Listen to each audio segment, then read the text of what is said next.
Hey everyone, and welcome to Darkcast Interviews. I'm your host, Jonathan Miley. DCI is a long-form interview podcast where we talk to game creators about new and upcoming video games, as well as who they are and what they do behind the scenes. This episode is a little bit different in that it was actually recorded a couple of months ago, right on the precipice of the madness that is Game of the Year times, and unfortunately, it got lost in the noise, which is a terrible sadness because I had a fantastic time talking to Meg Summers and Anthony Wood about their latest game, Damsel. Damsel is a 2D action platformer where you play as the titular character who is a secret agent taking out vampires with a crystallized, light-infused gun. And it just sounds really fantastic. The game is currently out on PC and is hopefully coming to consoles here in the near future. For more information about the game, check out the links in the show notes to this episode, and be sure to check out darkstation.com, where you can find the original Darkcast, as well as video game reviews, previews, and features. You can subscribe to the show on iTunes, follow us on Twitter at darkstation_com, find us on Facebook, check us out on YouTube, and email us at podcast@darkstation.com. As always, thank you so much for listening. Now on with the show.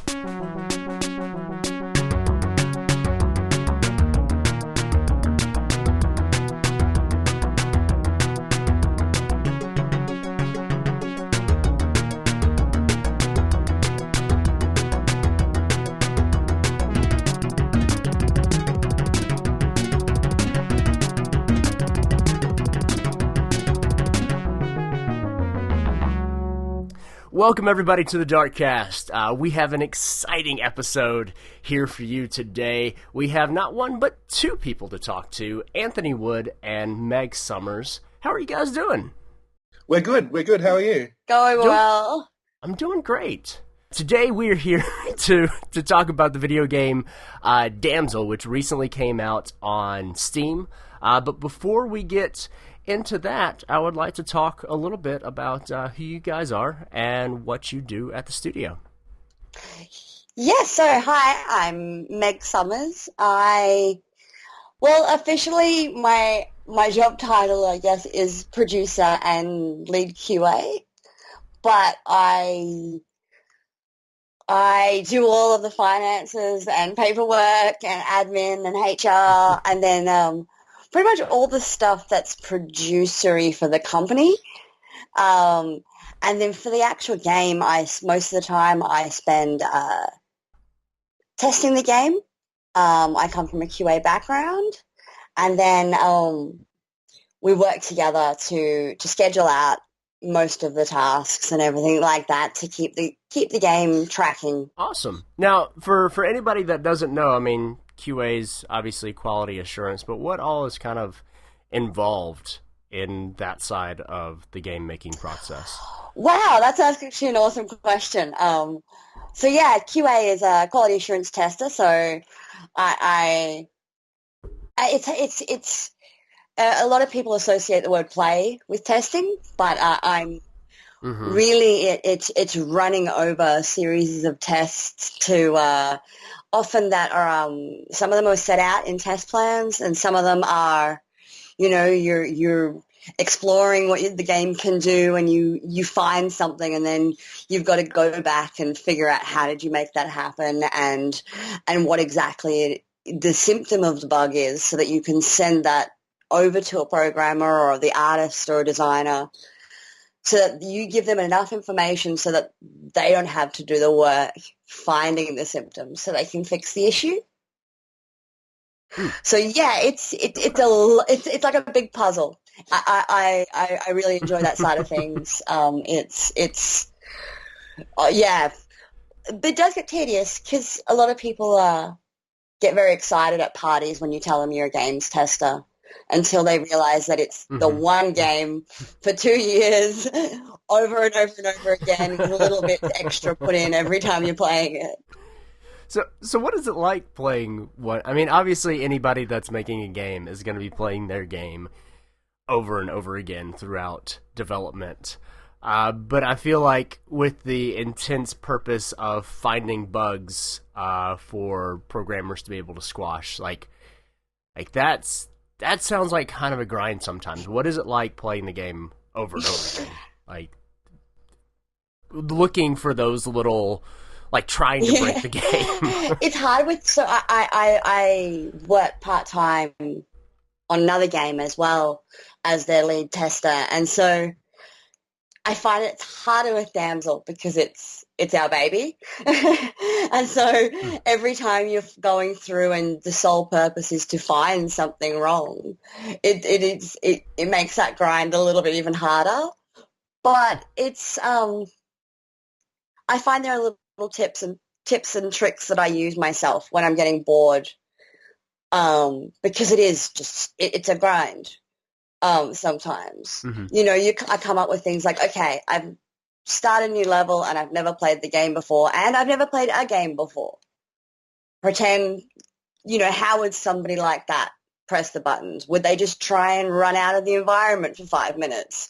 Those kind of things can sometimes give you ideas to sort of change up the monotony, but also help you find those bugs that can actually then affect any kind of player. Mm-hmm. Sure. Well, what about you, Anthony? What do you do on the game? So I am. I get I'm everything else. I'd be. I guess the lead developer, the lead programmer, and lead designer. I didn't do any of the art. I can't take credit for that. We had some amazing artists there. But I'm responsible for the form of the game, how it plays, and then sticking all the pieces together.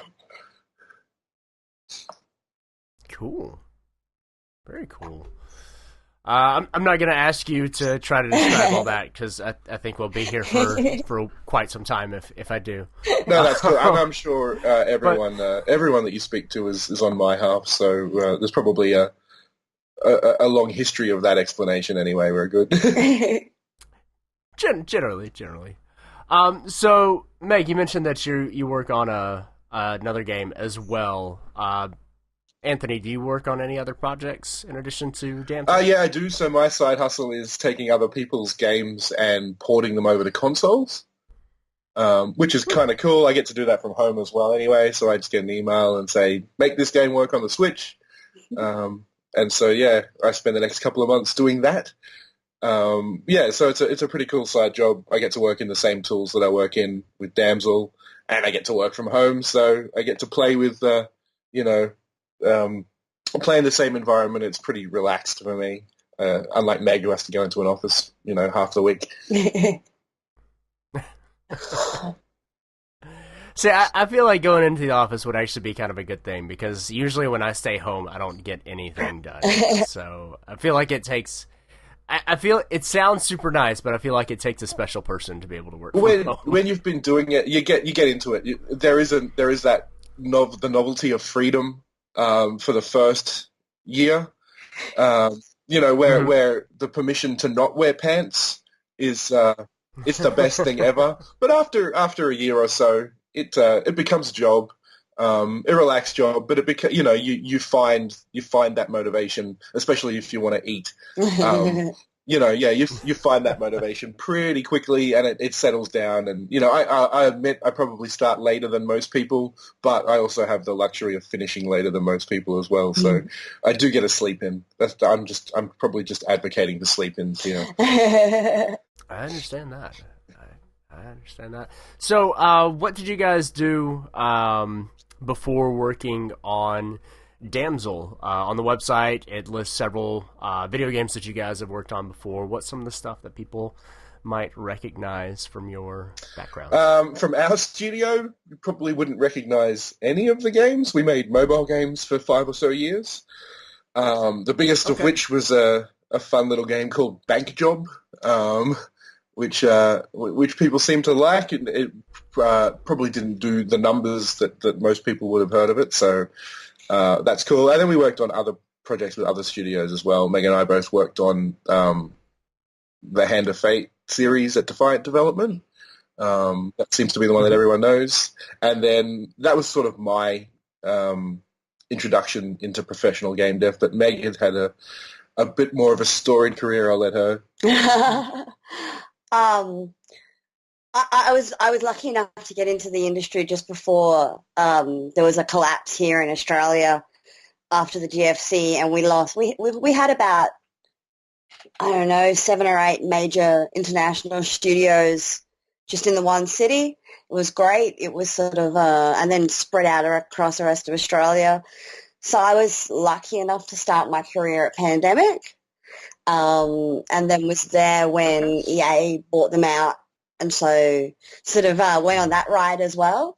Um, that was where I started out as QA, and then after that all went under, I worked at Chrome, which was is still, but at the time was the biggest independent studio in the world. I think it got to, but definitely Australia. And then after that studio went down, 10 months later, I worked at THQ, where I was lucky enough to work on some interesting sort of movie tie-in titles, but it was at the time when the Wii was big, so it was an interesting time working on the last Airbender movie title, which they decided to only release on one console, and that was the Wii. So, yeah, interesting times over there. Now that was back in the day when THQ was pretty much just doing movie tie-ins, wasn't it? I mean, for a while they were kind of shilling out those types of games. Oh, yeah.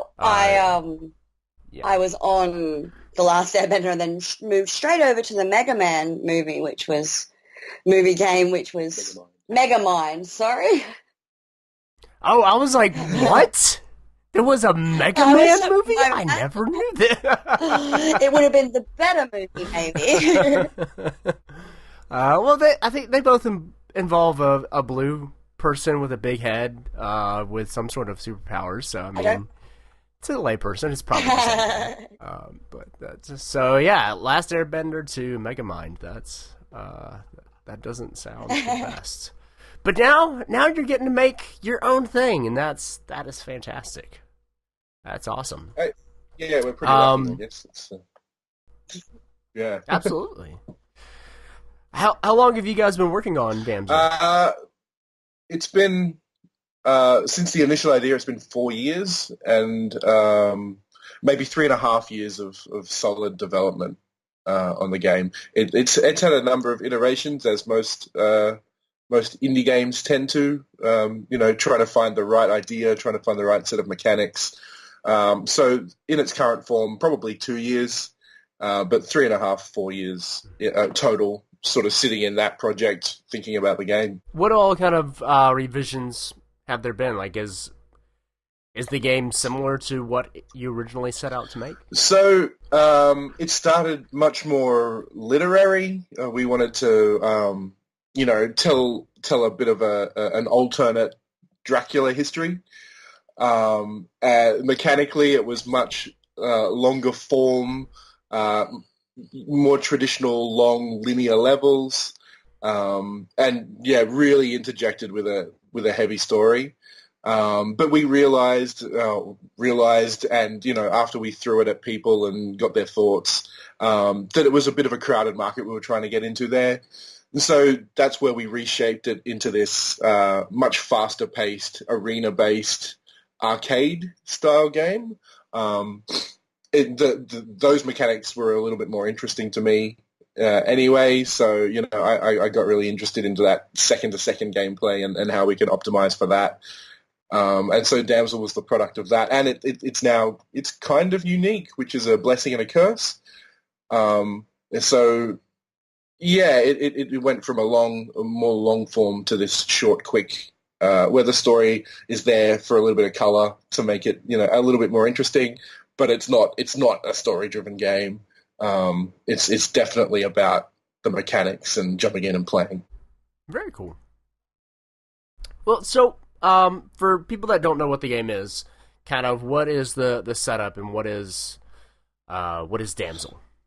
So it is an arcade platformer. It's very much it's super fast paced. You get thrown into an arena with an objective to complete, and completing that objective obviously finishes the mission, but then there's heaps of optional stuff as well. So you might go in with an objective of rescuing all of the hostages which are tied up around the level. But on the way, there'll be little time bombs and servers to hack and obviously enemies to kill. And then we reward you for finding that perfect line through the level. They're not linear, they're arenas, so you can go anywhere, but there is a path that you can take which is most optimal, which allows for the most combos, which allows for the best sort of style points. You know, instead of shooting a vampire, just front on, get above them and shoot down, and you'll try and get a combo like that. We reward finding that path through. So you want to maximize your score. So it's fun and arcadey, but also that puzzle solving, cerebral. If you want to get into it, you can ignore all of that and just run around and have a bit of fun. But there is that second layer that involves planning and that puzzle element where you have to really think about it. It's a game that you play over and over again. It's designed to be something that you maximize. Once again, you can ignore that and just have a run through once. But if you want to find that extra value and that extra bit of challenge, it is something where you can sit down. You can almost draw out the maps on a piece of paper and figure out the flow. And we think that there's a little bit of fun in that. And people have said that there's a little bit of fun in that as well. So I think we've hit something there. Sure. Now, what's the setup of the game? Who is Damsel, and why is she shooting so many vampires? So, when we were creating the character, there was a number of things. There was a lot of people talking about women in games, but then we also wanted to go back to the games that we played growing up. And so, two games that really stood out to us are Commander Keen and Duke Nukem. And those names are they're a little satirical, especially Duke Nukem. We wanted to bring a whimsy that came with that as well, so calling her Damsel was really as far as we wanted to push the damsel in distress kind of thing. So she ends up just being a female secret agent who's going around the world, trying to unravel a conspiracy that's happening, and we sort of interject that with this nice sort of whimsical feel with the characters talking in the comic series. Yeah, so Damsel works for the Department of Sanguinarian Affairs, and that's the government agency responsible for keeping the vampire population in check. In this world, vampires and humans, they coexist. It's a fragile coexistence, but it's there, and there are rules in place, and Damsel is charged with enforcing those rules. It looks like a vampire company known as the Red Mist Beverage Corporation. What they do is they provide a blood surrogate for the vampires because it's illegal in this world to drink human blood. But it looks like they're toying with a special ingredient. We won't give it away, but people are going missing if you want to connect those dots. But it might be blood. Is that what you're saying? So Damsel's been sent in to figure out what's going on with the people and put a stop to it. But it doesn't end there. We learn that the blood has a bit of an effect on Damsel as well, and so we get to explore what's going on with Damsel's relationship to the blood. And maybe it's more than it seems. She's not a vampire. Okay, so I was going to say, so Damsel is a vampire herself, so we've got like a Blade thing going on, vampire on vampire, but no. Okay, it was super important. It's a Buffy thing. It was super important. Not Blade, it's Buffy. A human being. We wanted that connection with the player. We didn't want to make her supernatural. When you're playing a game like this, you very much it's impossible not to put your own feet in her shoes, I guess. So we wanted her to be as human as possible, so you can sort of just forget about the rest of that stuff. So that's probably the reason why she has to be human. Okay. Now, on your website, it talks about how there's the multinational corporation that makes Red Mist, and it says that it employs all of the vampires. So can we just talk about the achievement of one company being able to like employ an entire race of beings? Like that's impressive. You gotta think of it more like how Coca-Cola owns everything, you know. There's lots of subsidiaries around the planet.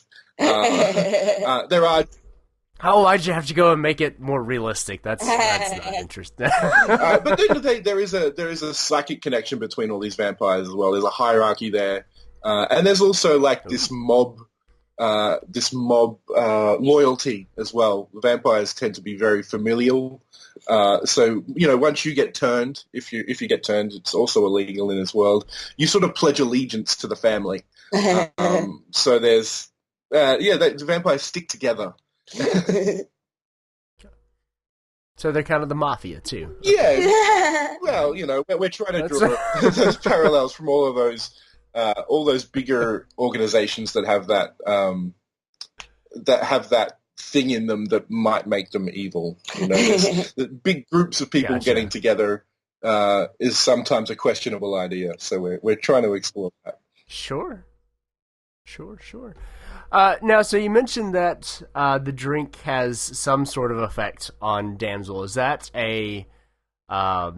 just a story-based kind of thing that it has an effect on her, or are we getting new abilities? Is there any sort of RPG mechanics that you're leveling things up, or how does Red Mist affect Damsel? So on the surface, mechanically, Red Mist is our the blood is our health mechanic.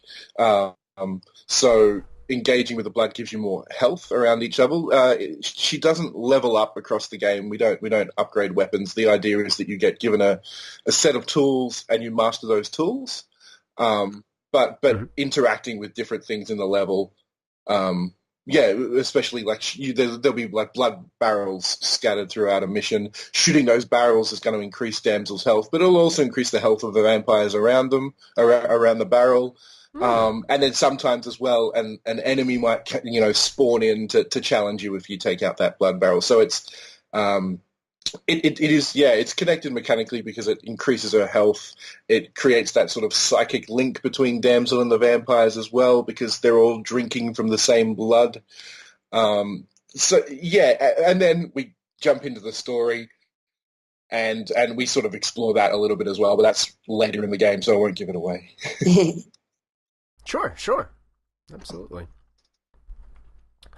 So what's you mentioned that you kind of have a general objective that you are saving a hostage or you're disabling a bomb or something like that, but then you've got other kind of mini objectives along the way. But what's kind of your core gameplay loop? Like what are you doing moment to moment in Damsel? It's that core loop will be a mixture of two things. It's collecting these skulls that litter each mission. You want to collect a skull and then collect the next skull before a timer runs out. That sort of boosts your multiplier. So it's very much finding that path and collecting the skulls. And then that multiplier works in combination with all the other things that you do, mostly shooting vampires in the face. But it's about that. It's very it's a sort of very tactical game. You're getting in nice and close with the vampires, and you'll take 3 or 4 out, and you've got to manage that crowd and be aware of the 3 or 4 vampires that are on screen with you at the same time, while also thinking about getting to that next skull to keep that combo alive. But knowing that combo is going to work into how you take out the vampire as well. So we sort of split your focus there. But that minute-to-minute gameplay is collect a couple of skulls, take out a couple of enemies, and then get to the next skulls before your combo runs out. Okay. So are the skulls just littered throughout, or is it kind of like a confirmed kill sort of thing where when you kill an enemy, you pick up a skull? So there are, the skulls are littered throughout, and you can then also farm enemies for skulls as well. So we have this dash mechanic, dash Damsel. Ugh, Damsel can dash. And so as you build that skull combo up, what you do is you dash through each enemy, and it will prime them essentially with a number of skulls that you'll get when you kill the enemy. So, keeping that combo up and then dashing through them will release more skulls as well, which is sort of a positive feedback loop there. And dashing also weakens an enemy. So later on, when we get bigger guys with 5 or 6 hit points, you dash through them and you'll halve their health just with the power of the skulls. Nice. So as your combo increases, it's not just affecting your points, but it's also like affecting your damage value on your exactly. enemies? Yeah. So not just score, but there's that mechanical thing as well. So you definitely need it later on. It's a shortcut essentially because you weaken those enemies. It means you get to those next skulls quicker. You wouldn't be able to take out some of those enemies if you didn't dash through them, because it would just take too long to shoot them. But dashing through them weakens them enough that it's 1 or 2 shots, and it feels like an easier enemy. But you certainly have put in the work to get there. Sure, that's really cool. Now, it seems like just watching, the trailers and looking at the images of the game that there's a lot of maneuverability and acrobatics going on in the game. What kind of moves can you pull off in the game? Damsel jumps, double jumps, wall jumps, dashes. She moves quite fast as well already through the level. She also ledge hangs, and you can shoot and attack from all of those positions as well. Yeah, and she'll also, there's little mini games. There's a couple of little mini games, rescuing hostages and defusing bombs, where you have to jump in and cut a rope open or cut some wires on the bomb. And that whole time as well, you're vulnerable to attack from vampires, and you can still attack them. So you've got 2 things going on there at once. So you can clear out the area and then just focus on the little games. But yeah, you can still move and still engage with the world while that's going on too. Very cool. Now you've got your gun, which that's got an interesting name. Can you talk a little bit about the gun and then any other weapons that you get throughout? Yeah, so you don't get any extra weapons, but that's okay because you have Damsel's ultraviolet shotgun, which they call Ra. After the sun god, of course, because vampires and sunlight don't mix. This shotgun shoots out crystalline UV, and when it hits the vampires, it sends them into flames. And the gun is constantly recharging your ammo, so you have infinite ammo, but you can't just spam it. The bullets are continually regenerating. They regenerate pretty fast, but you sort of get 3 shots before you have to regenerate. But yeah, so that's that gun constantly generating new UV crystals, which is something that we thought. I like that. It's not just hard light; it's crystalline That's right. UV. I like that. That's what that means practically. I'm not sure we know, but it sounds like it doesn't matter. It sounds good. So what kind of vampires are we going to be facing throughout our time facing vampires?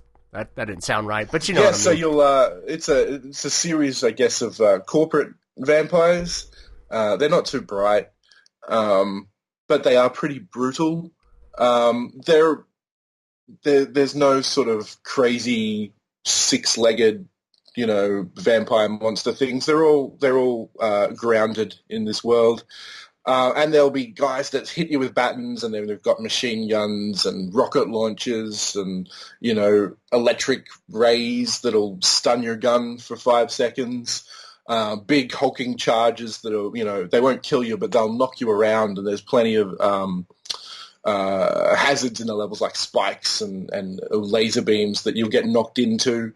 Then we've got our floating executives, and they shoot balls of plasma, and they'll fly around a little space defending it, and they're a little bit harder to take out, especially to dash through, because you have to jump up and try and get them like that. Then we've got the Black Widows, which are spiders that crawl on ceilings and then drop down from their web and try and take you out like that. And then all of those enemies sort of have a second tier on top of them as well, where we've changed up how their mechanics work. They have regenerating health. They're a little bit stronger. They shoot a little bit quicker. So between all of them, I think there's about 15 different enemy types in the game. Very cool. Now, are you facing those kind of beefed up versions of the enemies just in addition to the normal version, or is that for like going back and trying to get a higher score in the level, you can make it harder or have some kind of modifier? So we the enemies just we introduce the second tier as you progress through the game. It's not like a switch out later on, but we do have those gameplay modifiers in there. If you want the game a little bit harder, we've got hothead mode, and what happens there is that skull combo becomes super important, and if you lose the combo, it's an instant mission failure, which it can get quite distressing. And then on the other side, we've got the chill out mode where you can't die. It's still difficult, you still get knocked around, but if you want to focus more on getting that score or moving through the level, it removes some of the frustration there. Sure. That sounds really good. So how long, you mentioned that in the game's original form, that it was kind of much, the levels were longer and kind of more involved, and now it's much more of a like moment-to-moment, skill-based, you're jumping around, you're shooting vampires and stuff like that. How long does it generally take to get through like one level of the game? So our shortest we've seen someone do is 7 seconds for one of the early missions. Wow. Okay. and later in the game, 5 minutes. So yeah, and it sort of spans that range. Yeah. So when we changed the design up from a longer form, we looked at the games that we play and what we just don't get a chance to ever finish. And as we're getting older, like the idea of having a shorter form PC though, game that you can jump in and out of, have 20 minutes fun in, I think really intrigued us. Sure. Absolutely. So how long, if you just wanted to sit down and just kind of experience the story that is in the game, how many levels do you have? Like what do you have there? And then as far as going for high scores, what are kind of our options for that? So I know that's two questions in one. But so currently there are 50 missions in the game, and we have another 25 coming very soon. And the 25 coming are actually the actual arena levels are much larger as well. Each chapter they do get bigger, so the time spent in each level, the puzzle that is happening in this arena gets much bigger for you. But for the high score lovers, we've got a few different choices. So we've got arcade mode, which puts you at the start of each chapter. You can choose which chapter you want to start at, and it's pretty much we give you a bit of life, and you go through as far as you can in one go.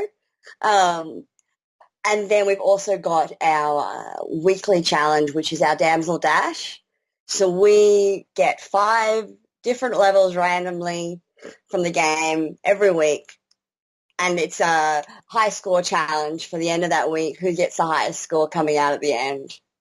And whoever wins every week, we have a shirt that our artist is designing that we're going to be giving out to the winner every week. Oh wow, that's really cool. Yeah, so there's quite a few options for the high score, and then if you really just want to play through that story, if you're having a day where you're not feeling it, you can pop chill out mode on, but you don't have to. And then if you're like, nope, today I'm feeling it, I want to be able to die, you can just turn it off and keep playing your same progression. It's not like choosing easy mode or hard mode and then having to play the whole game in that progression. With the the story mode, the first 2 chapters probably take 4 to 5 hours to finish. If you just wanted to sit down and try and beat them without trying to maximize for score or time. And then the third episode that we're just finishing up now probably adds another 4 hours on top of that. It's a much longer chapter. And then in the works, we've got an episode 4 coming along as well. We're not even sure how long that takes to finish because we're still working on it, but that'll add another couple of hours as well. So yeah, first time through, once all the episodes are in there, you're probably looking at a 10-hour game. But I wouldn't recommend sort of sitting down for 10 hours and playing it in one hit. It might get a little bit... The short nature of the levels means that it might get a little bit repetitive. It's definitely a game designed to be taken in, pun intended, bite-sized pieces. It's an ad break game or lunch break game rather than something that you would want to sit down and... I imagine it would get super repetitive if you tried to play it for 10 hours straight. Just like if you tried to play Pac-Man for 10 hours straight. That's the sort of vibe it's got. It's about clearing out a space rather than getting too deep in the story. We're planning a Switch release later next year or early next year, and we think that sort of super fast mission structure will work really well on that platform. Sure. Sounds like a perfect fit for that platform. That sounds really cool. Now, as far as the upcoming episodes that are going to be coming out, are those free DLC or is that going to be kind of... No, yeah, all free. No DLC. We're thinking about different ways that we can get the game out there and monetize it, but the episodes that we add, they'll all be included in the initial cost. We want to create a volume, I guess, of issues there. It's that comic book. We've got a lot of comic book influences, and we want that collection of issues. And you get all of them in one hit. That sounds awesome. All right, well, I think that does it for the questions that I have about Damsel. So the way that we like to end the show is with a little questionnaire that we call the end game, and it starts off hard and it gets harder. So the first question is very straightforward, but sometimes people find it very difficult, and that is, who's your favorite video game character? It can be your favorite hero, sidekick, villain, whatever. Go. Oh my goodness, so most of the games for me that I play are games where you put, whether they're things like Fable, where you really create your own character. Sure. But the character that I guess really changed me in the way I thought about games is actually Commander King, because he was this little kid. And for me, back then, when I was playing games, it was like this little kid in space, and I've always been obsessed with space, and it was, but really, I think for me, it's games that let me be the adventurer without really as much characterization on it. Yeah, there we go. That was tough. Right? It is. But so can we expect for Damsel to go to space at some point in a future issue? I want Damsel to go to space, travel in time. So, I love that pulp stuff. I want to get her in as many weird, wacky situations as possible. Awesome. That's what makes pointing at me. I have to answer. For me, for me, it's Master Chief. I know it's like a very vanilla answer, isn't it? It's that actually I don't know if anybody's ever answered with Master Chief. Yeah, I don't know. He appeared right at my formative years, and we've spent a lot of time together. So maybe it's the game, but that's he'd have to be, or Gordon Freeman. I like those shell of a protagonists, I guess. Sure.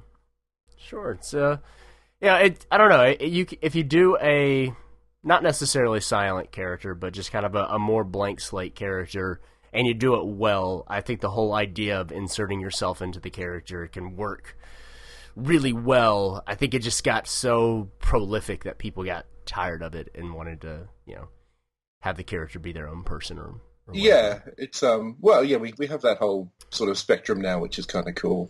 And as tech got better as well, we were able to do things like the Uncharted series, where you could just characterize everyone beautifully, so they could be their own. And if there was one guy standing there being completely silent the whole time, it'd be a little awkward. Their producer brain was like, "Nah, we'll cut the VO for this one. We don't have to worry about a writer." They'll just stand there staring blankly at everybody. It'll be fine. It'll be fine. All right. So next question: if you could replay any video game for the first time, so you get the first time experience it again, but you don't have to worry about it aging poorly or anything like that. But if you could re-experience a game, what would it be? Oh my god! I told you it gets worse. I'll jump in. It's easy for me. Half-Life 2. Ooh, okay. That was pivotal. I'd love to experience it again. Sure. Wow, it's going to sound really girly, but The Sims. The Sims 1. Okay. I think the first time I played it was with friends, and it was the first time I ever sat down with female friends and played a game. And it was just completely changed my life. That's awesome. Now, flipping that on its head, if you could just forget that you played a game, what game would that be? I've got one. It can be a terrible game. It can be just a bad experience, whatever the case may be. But if you could just wipe a game from existence, or at least your experience with it from existence, what would it be? For me, it is The Godfather 2. I got completely hooked on The Godfather 1. EA completely rewrote the engine, and it was the biggest engine they'd ever built for 2, and it was going to be so exciting. And it was the most buggy, painful game to play I think I've ever experienced. Oh, that's sad. I think I played a demo for the first one, but I never played the second one. It was funny. I never really expected to get into the first one. But I think it was just enough GTA with just enough snazzy clothing, and I like that era of time as well. I think it was also Absolutely. At the end of one of those jobs at the very beginning of my career, so I just sunk my teeth into it, and then The Godfather 2 just broke my heart. I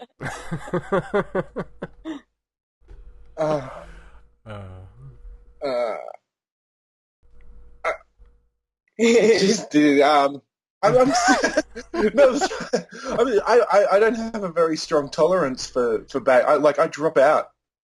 Like if you haven't won me over in half an hour, I'm gone. I'm out.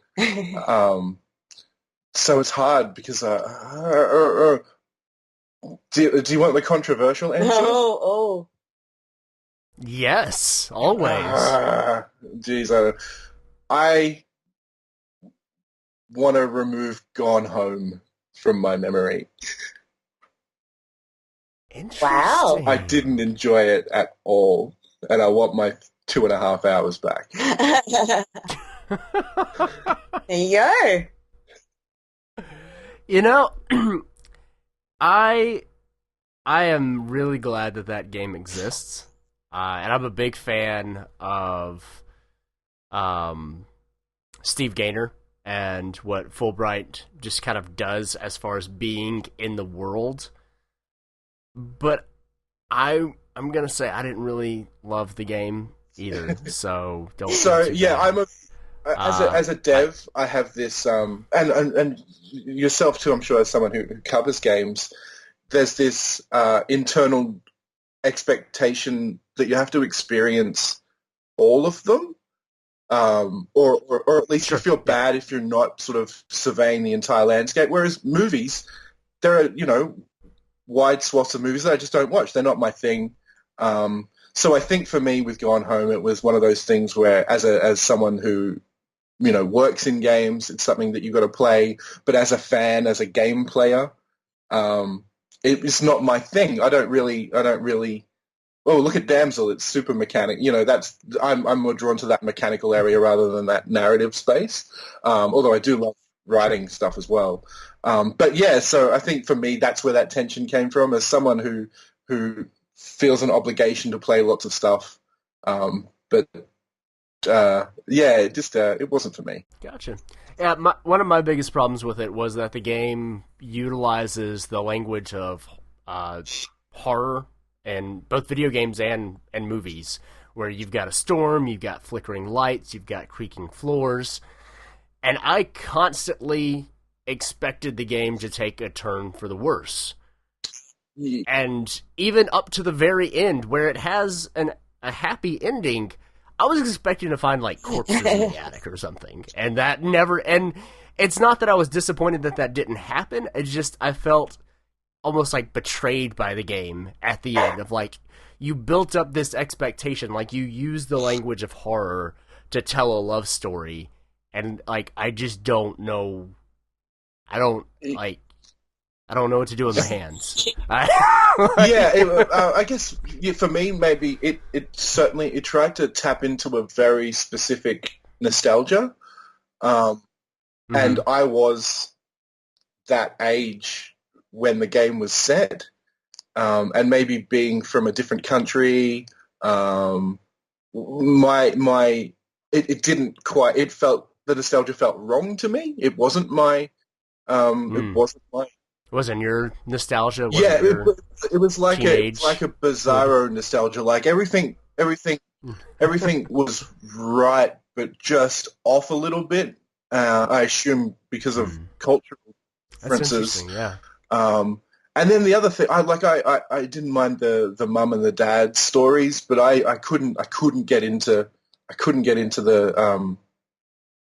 the main story either. I never connected properly with it. Fascinating.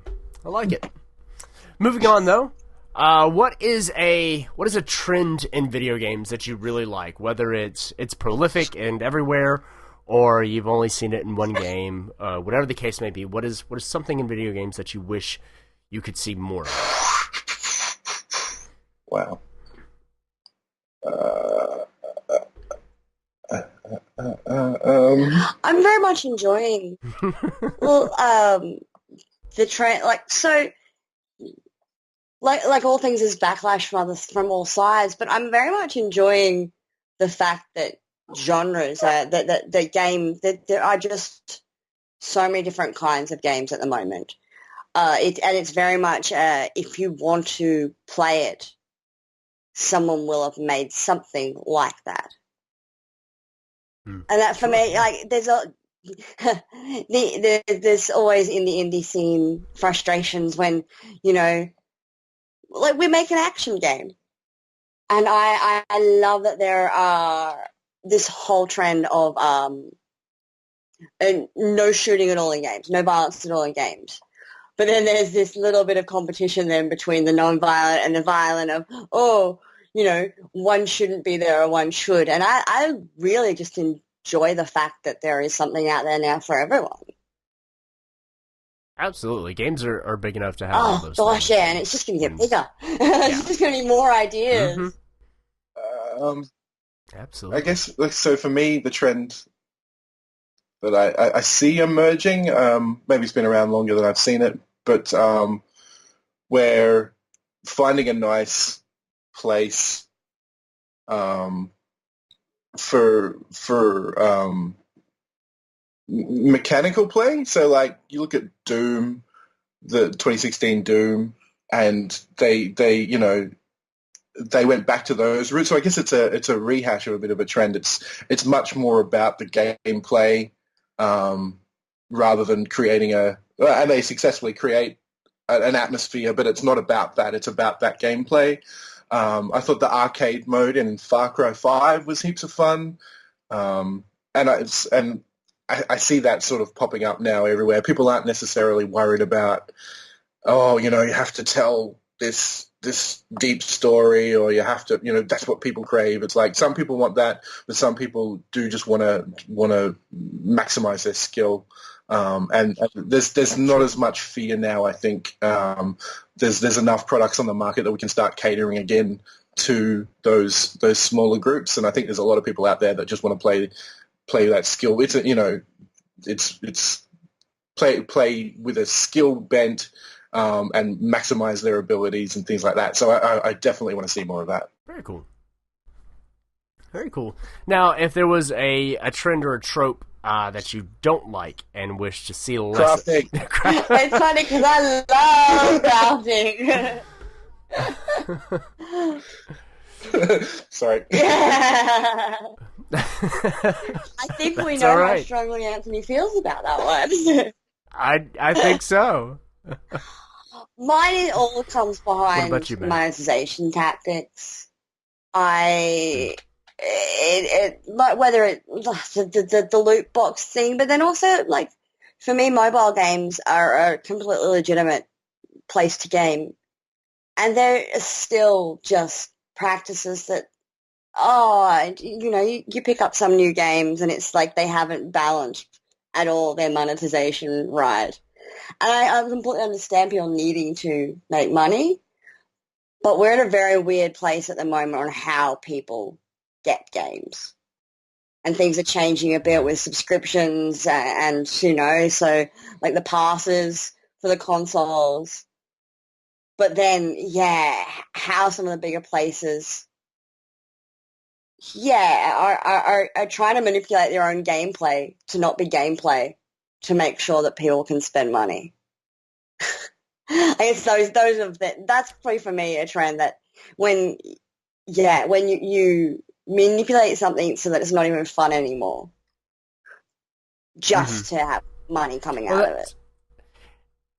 It's such a weird thing to see it in $60 titles where you can go into the in-game store and there'd be a thing. It's like, hey, this will double your experience and the money that you earn while playing the game, so that you don't have to go do all this side content that we created. You can just go through the main story. It's like, so you're telling me that you bloated the game enough that you put in a thing that I can buy to get through your content that took somebody a long time to make faster. Yeah, and that's awful. And does that mean that the person who's making it isn't having their work respected, or is it like that they'll accept lower work then and lower perfection from people in the games that are getting made? I think it's kicking itself in the butt at the moment. Those kind of monetization, it's taking away from gameplay. Sure, absolutely. All right, so the second to last question is not actually video game related, and that is, if you could try any other profession, what would it be? Ooh. So no holes barred. Like you can try anything. You don't have to know anything about it. No risk. Like you can just go try anything. I'd love to be a biologist. I'd love to try biology, field research. Yeah. Cool. What? Anything in particular? Any specific field? Oh, I very much like animals, and it's sort of like that. Do you go water or do you go land? I think somewhere. I don't know. Yeah, researching a population of animals somewhere would be really fascinating. Excellent. Yeah, I guess I'm in the science area too. I think something like I'd love to know more about. If no holds barred, I can do whatever I want. I think I'd give astrophysics a bit of a spin. Nice. That seems fun. Yeah. Figuring out how the universe works. Great. That's I don't know. Meg and I we met in drama school, so in theatre school, so we've already got that You've technically done one profession before. Yeah. Yeah. But yeah, no, yeah. I think astrophysics. Isn't it funny that neither of us said acting, even though we both studied for it? Like, I've seen that before. I don't want to. Yeah. I don't. That's in the past. Well, excellent. All right, and the final question is really bizarre. So at the end of your life, you find out that the afterlife is real. You get to heaven, but it's the Mushroom Kingdom. What is the first thing you do? Oh, I'd accidentally trip on a turtle.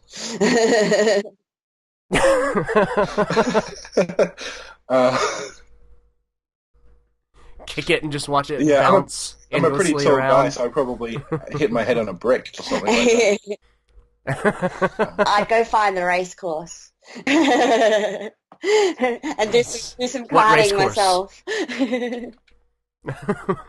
What track? Oh, I mean, Rainbow Road, right? That's the... you got to go classic when you first get there. Excellent. Excellent. Well, those are all of the questions that I have for you. Thank you guys so much for sitting down with me and chatting about Damsel.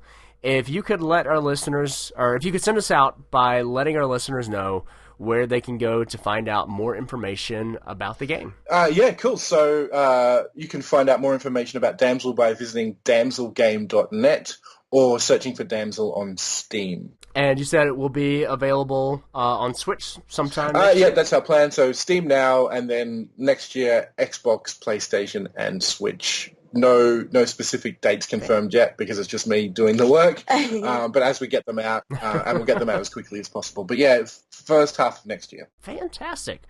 Well, thank you guys again. I wish you the best as you continue development and get the other issues of the game out there and port it and do all that kind of stuff.